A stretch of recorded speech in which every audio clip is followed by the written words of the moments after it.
Here we are at section 3.4, and we are going to be looking at one of the popular ways to visualize or to understand the derivative, or actually a particular application of it.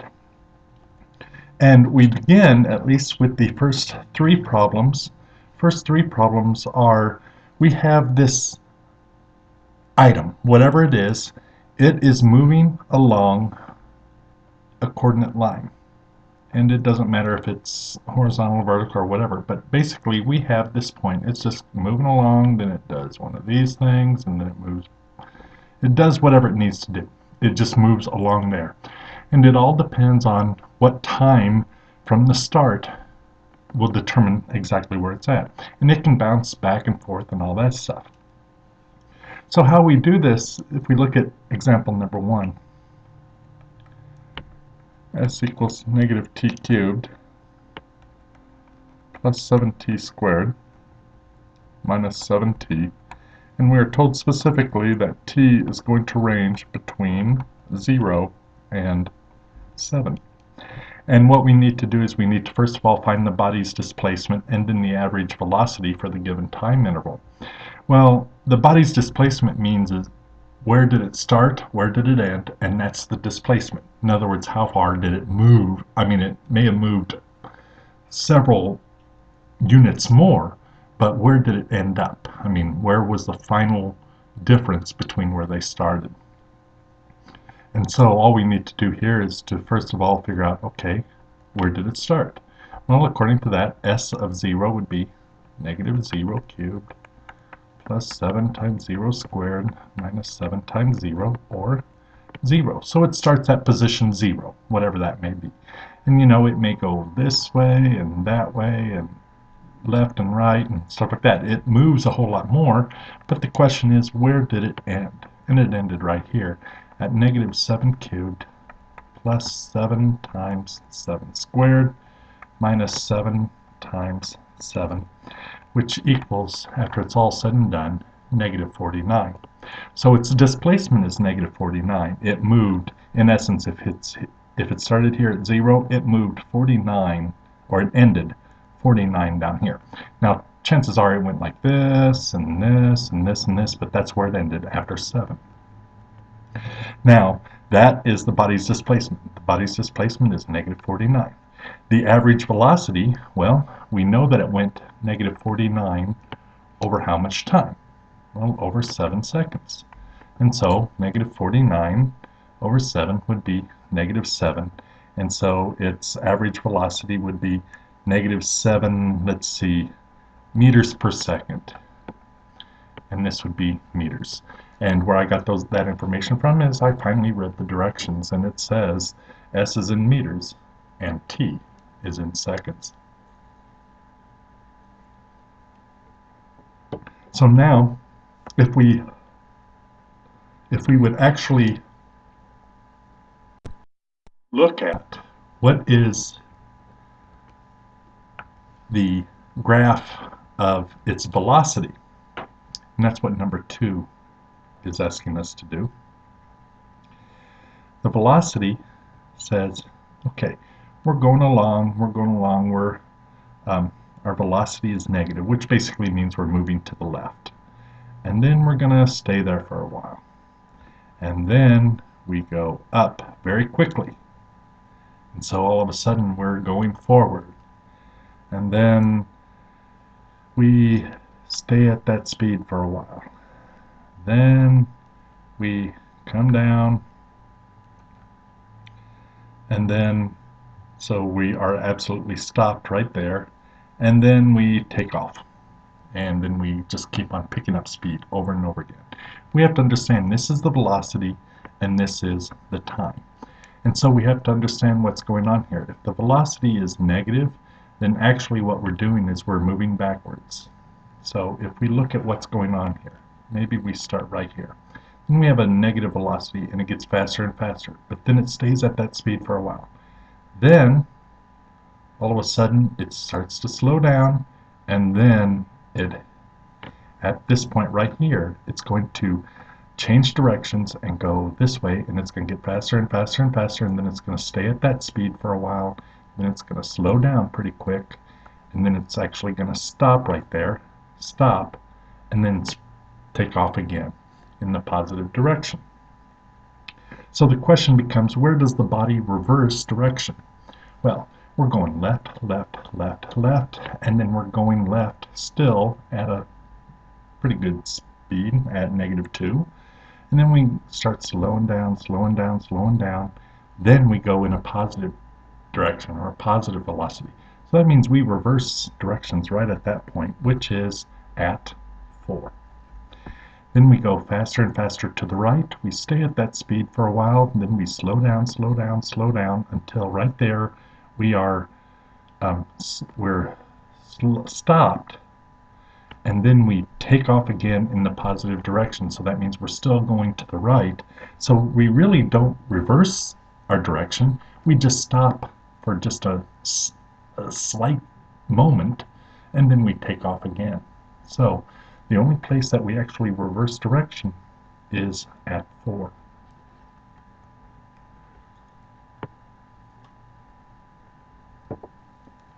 Number 3. So basically, when do we reverse direction? Well, we reverse direction whenever the graph crosses the x-axis. You might want to write that down and put that to memory. We reverse direction when it crosses, it's not actually the x-axis, it's the t-axis, when we go from the negative velocity to the positive velocity. Now, number 3 asks us, when is the body moving forward? Well, the only time that the body is moving forward is when we have a positive velocity. So I look, going along here, it's all positive, positive, positive, positive, and then there it's 0. So it's not right at that point. Then it's positive and positive. It's all positive there, and all positive there, and then it finally comes down here and goes like this. And so the only place, this is going to the right, or in the forward position. Forward, forward, forward, then it's going at the same speed forward, then it starts slowing down, but then it doesn't move forward right at that moment, which happens to be at 3. Then it speeds up and slows down, and at 5 it actually stops. Then here at 8 it actually stops, and then it starts going in reverse. So when is the body moving forward? It's actually moving forward between 0 to 3. Then it picks right back up 3 to 5. And then it goes again 5 to 8. And then the rest of the place over here apparently is moving to the left, or moving backward. So it's everywhere between 0 and 8 except for 3 and 5. Right at 3 and 5 it doesn't quite move forward, it stops. And that's, oh, whoops, wrong, wrong, wrong. Let's go back, because I did what most students will do. I didn't look at what does this actually represent. S represents the distance. So I need to rethink this. Okay, the distance. Well, I start at 0, and my distance is here up until this point. Well, this is 1. And at this point, it's going away from the 0 up until 2. It actually goes from 0 to 2. So it goes up like that. Then it hangs out at 2 for quite a while. Hangs out at 2 for a second. Okay? Then, from 2 to 3, it's going back, like that. And so, it's not moving forward at that time, so now we know it has gone from 0 to 1. Then, from 3 to 4, the distance is going away from 0, so it goes from 0 up to 3, which would be about here. So it goes up to 3 and then immediately comes back down to 0. So between 3 and 4, it's going forward. Then I look between 5 and this point right here. And that point appears to be 7. At least on my graph it does. And so between 5 and 7 it seems to be going forward. Then it drops dramatically. I mean, it was at 7, it was way up here at 4, and then it drops way down to -4. So it goes way up here all the way down to here in 1 second. That's a quick drop. And then it seems to be going on from 9 to 10. Now, you might argue, well, that would be to infinity. The problem is that if we would continue it in that same way, then eventually it would go back, or no, we could say 9 to infinity, except this item can't go on forever. So we will assume, even though there's not a point there at the 10, we will assume that it does actually stop right at that point.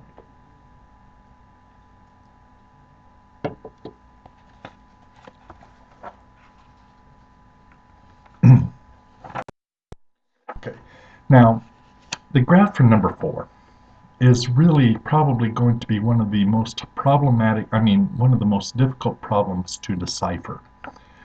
And basically you just need to dig in there and start thinking, what does each one mean? Now, we have a couple of comments. First of all, is that we have the position S. This is the position, or what is known as the position. Now, if we take the first derivative, that is the velocity. The velocity, how fast is that point, or whatever that thing is, how fast is it moving? Then, if we take the derivative of that, that is called acceleration. And we could actually go to the third derivative, which is called the jerk. Now,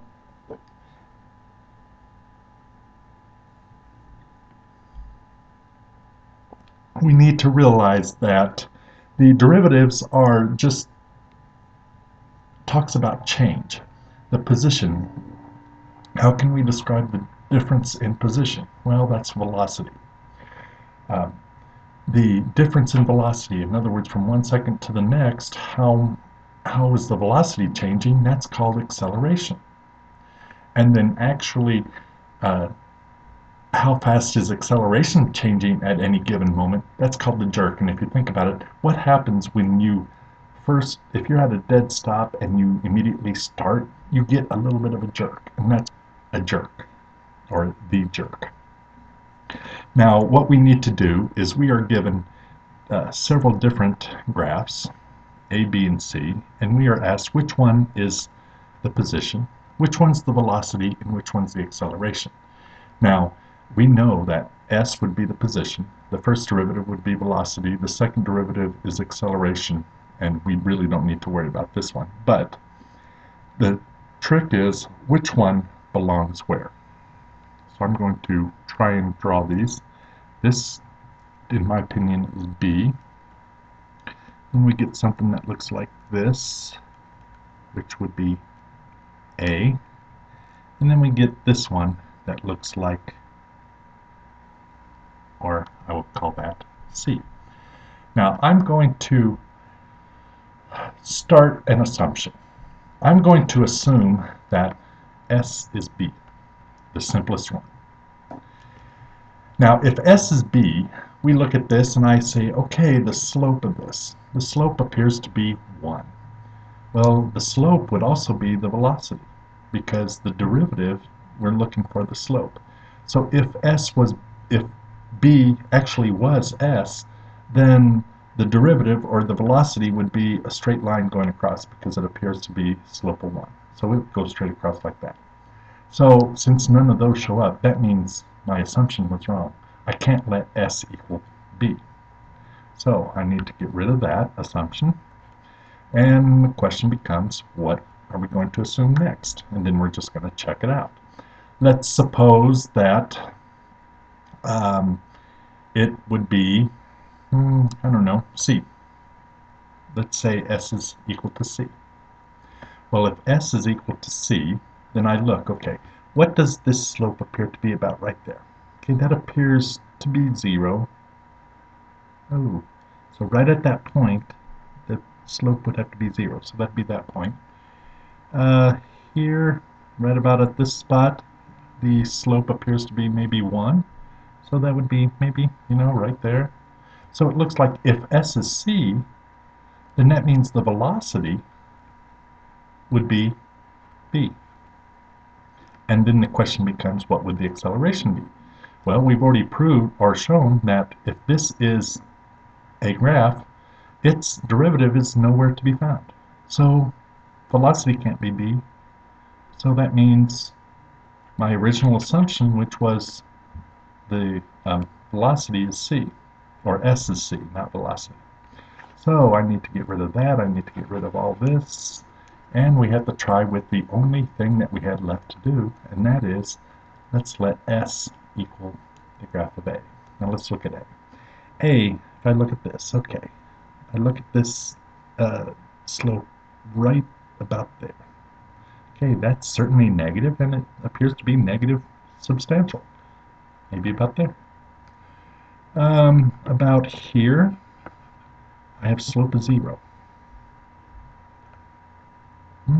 How interesting. And then here, about here, it appears to be a slope of big. It really doesn't matter. Just the fact that we do see that these 3 points all line up on C. So since if we assume that A was the position, then that means the derivative would be the slopes at each point, or these 3 points, or that would be C, and we've already shown that the derivative of C is B. And so since the derivative of velocity is acceleration, we now get the fact that the position is A, the velocity is C, and the acceleration is B.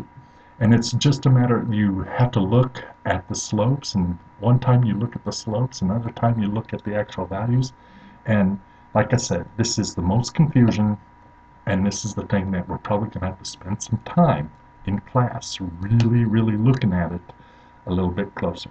Okay, so if you do, just feel free to ask. Okay, going on. Let's take a look at example number 5. Example number 5, at time t, we've got this s is equal to t cubed minus 15t squared plus 48t, and that is in meters.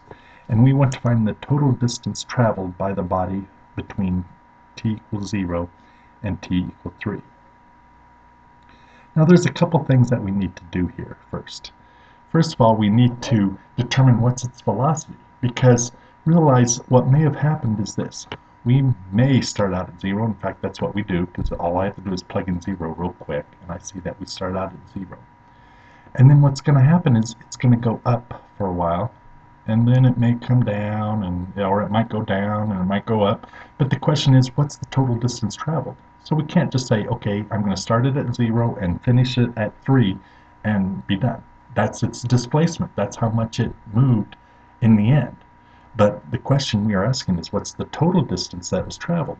So what we have to do, first of all, is figure out, okay, where is the velocity, or where does the velocity change? Is it, when does it go to 0? Well, how do we find the velocity? The velocity is s prime. So the velocity is 3t squared minus 30t plus 48. And we need to figure out, okay, where would this equal 0? Because whenever the velocity hits 0, that means it either stops and changes direction, or it's just going to stop and then continue on. But either way, we're going to be able to figure this out. Okay, so I need to set this equal to 0. 3t squared minus 30t plus 48 equals 0. To save myself a little bit of headache, I'm going to divide everything through by 3. T squared minus 10t plus 16 equals 0. And I see that that does factor to t minus 8 and t minus 2. So this is where the velocity is going to hit 0. So that means either t equals 8 or t equals 2. Now, I look carefully. What's the only one I'm really interested in? Well, the only time we're really moving is between 0 and 3. So this is the only one that's really going to concern me. So at 2, the velocity either changes or it stops. And so what I need to do first of all is determine what does it do between 0 seconds and 2 seconds? How far does it move? That's what I'm asking. So I'm going to first of all find s of 0. S of 0 is 0 cubed minus 15 times 0 squared plus 48 times 0, or 0. So s of 0 is pretty simple. Then I need to figure out, well, how far did it move between 0 and 2? Because the velocity changes at 2. It does something. So s of 2 would be 2 cubed minus 15 times 2 squared plus 48 times 2. And I think after we do all the calculations there, that ends up being 44. So that means between 0 and 2 seconds, it has traveled 44 meters, because that we can get from the problem. It gets 44 meters, but then we need to figure out what happens between s of 2 and s of 3. So let's recalculate here. S of 3 would be 3 cubed minus 15 times 3 squared plus 48 times 3. And when that whole calculation is done, we get a 36. Now, what happened between 2 seconds and 3 seconds? Well, it went back another 8 feet. And that's not too hard to calculate, you know. 44 minus 36, it went back another 8 feet. So between 0 and 2 seconds, it went 44, not feet, meters, I'm sorry.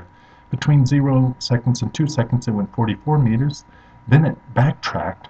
Between 2 and 3, it went another 8. So the total distance it went was 52 meters. Now let's compare that to example number 1, where we asked what's the displacement. The displacement would be s of 0 and s of 3, and we'd be done. The displacement would be 36.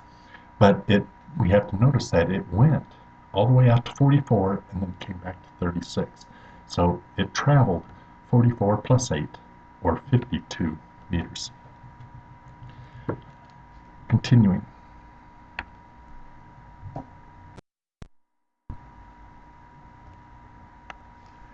Example number 6. We have s equals 120t minus 3t squared. That's meters in t seconds. How high does the rock go, and how long does it take the rock to reach its highest point?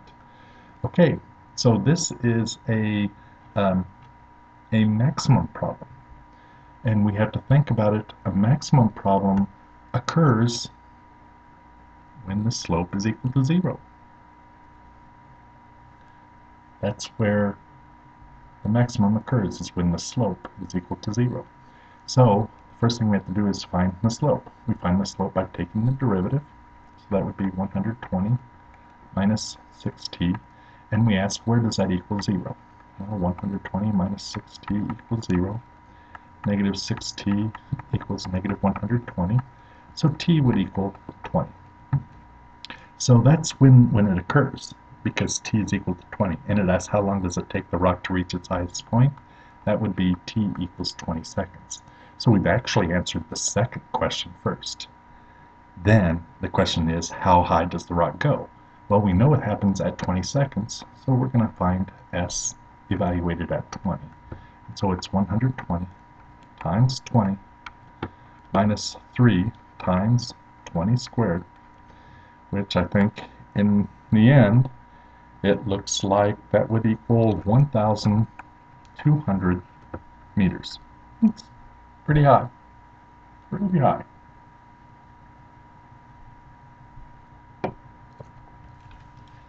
Now, realize problems, you can't just go and say, okay, I need to take the derivative. What you need to do is you need to think it through and say, what am I looking for? And determine what have we looked at so far in the past. Are we looking at slopes? Are we looking at velocity, acceleration, jerk? What exactly are we looking for? Okay, number 7. We have revenue. Okay, so I'll just write that out. The revenue is 75x minus x squared over 10. And we are asked to use the function r prime of x, which will tell us the increase in revenue, because r prime simply means the change in. So the increase in revenue whenever we go from 115 to 116. Okay, so the first thing we have to do is to find r prime. So r prime would be 75 minus, I believe this is x over 5. 75 minus x over 5. And we want to know how much does it increase when we go from 115 to 116. Okay, this tells us how much does it change. Okay, how much does our revenue change?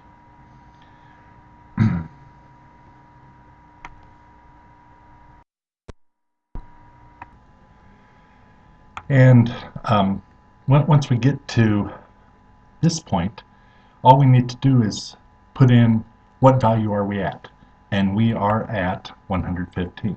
So at r prime of 115, we would get 75 minus 115 over 5, which is equal to 52. And so how much increase in revenue do we get? $52. Okay, $52 to go from 115 radios to 116 radios. So that means that 116th radio brought in $52 for us, okay, of revenue. And then finally, number 8. Now, this one deals with what we're going to get into next week, and it deals with it a lot. But this is one that you can handle at this point and be ready to deal with it a lot next week. Then we look at the final question, number 8. S equals 60t minus 3t squared. And that's t seconds after the driver applies the brake. And the question becomes, how far does the car go before coming to a stop? Well, we need to realize he's going along, and velocity has a whole lot to do with stopping. Whenever the velocity gets to 0, he is stopped. So, since the velocity is the derivative, we just find the derivative, and so that's 60 minus 6t. And then we want to know, where does the velocity equal 0? So 60 minus 6t equals 0. Negative 6t equals negative 60, and t equals 10. Now this is 10 seconds. Is that what we asked? No, it says how far does the car go? It goes for 10 seconds, but that doesn't say how far. So what we need to do then is, since we know it goes for 10 seconds, that means back into the original, we need to figure out, okay, what is the value, what is the distance at 10? Because that's the farthest it was going, and then it stops. So we're just going to plug in the values. 60 times 10 minus 3 times 10 squared. And I believe this value turns out to be 300. So how far did they travel? According to the problem, that is 300 feet. And I choose the appropriate term from the problem that was given.